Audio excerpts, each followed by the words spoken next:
If you've recently purchased glazes from Midnight Ceramics and you've noticed they're a little bit thicker than normal, this video is for you. My name is Ryan Rockshawn, and I am apparently now the kind of person who talks to my phone in public. We are currently at Berkeley Springs State Park in West Virginia, which is about 3 blocks from my house. And the reason that we're here is to talk about the municipal water source for our new studio at Midnight Ceramics.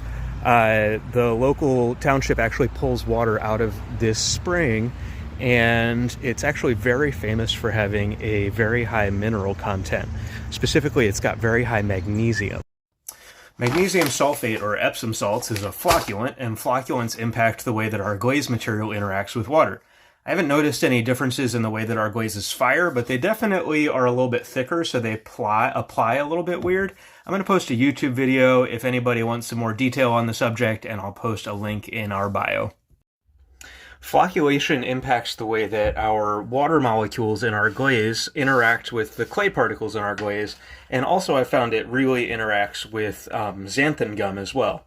So when you flocculate a glaze, it tends to thicken it, and sometimes it'll thicken more over time. Luckily, it's fairly easy to fix this.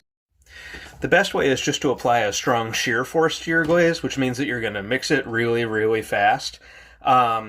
Using a brush can sometimes work a little bit, like you can see how this is getting a little bit less clumpy, but the best idea would be to use an immersion blender or a drill or something.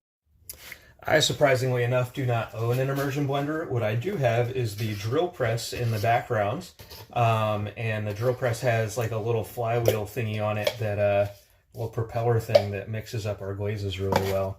So there's our glaze now, and if I put this in here, and whoop, helps if I turn that on.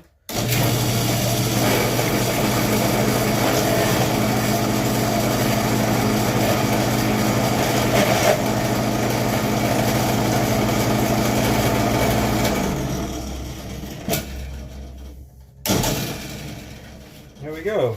So our glaze has now loosened up considerably. I think this is probably the best way to deal with this. This will last for about 24 hours before you need to do it again. If this is exceedingly inconvenient for you and you would like to, you are also welcome to water our glazes down. If you do that, you'll probably need to add a few more coats than you otherwise would need to add. But in general, I think this way works pretty well. What I wouldn't recommend is attempting to deflocculate your glaze.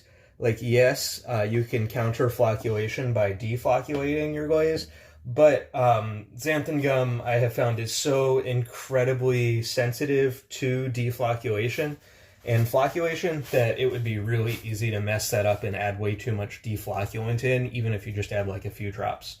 So yeah, that's kind of where I'm at with this. I am adjusting our glazes now. I'm adding a little bit less xanthan gum to them than I typically would. So hopefully future batches will not be as thick as the one from 2 months ago. And yeah, let me know if y'all have any questions.